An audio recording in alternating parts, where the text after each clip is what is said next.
কি গো, রান্না হলো? এই তো। কই দেখি কি করেছো। এই সবে প্রেসার কুকার বন্ধ করলাম।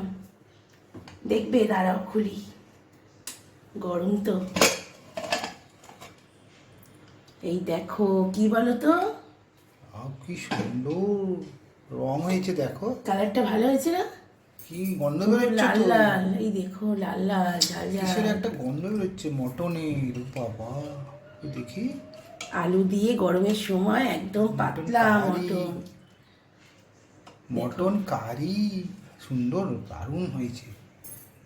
এই যে বন্ধুরা, আজকে পাতলা করে আলু দিয়ে মটন কারি হয়েছে।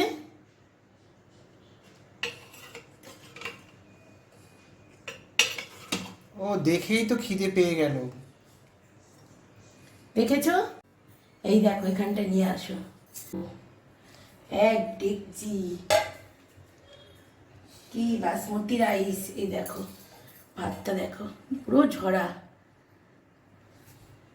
দেখো, পুরো লম্বা লম্বা বাসমতি রাইস দিয়ে আর আলু দিয়ে মটনের ঝোল। চলো। তাড়াতাড়ি, আর দেরি সহ্য করতে পারছি না। না, চলো দিয়ে খিদে দিচ্ছি পেয়ে গেছে। খেতে, চলো।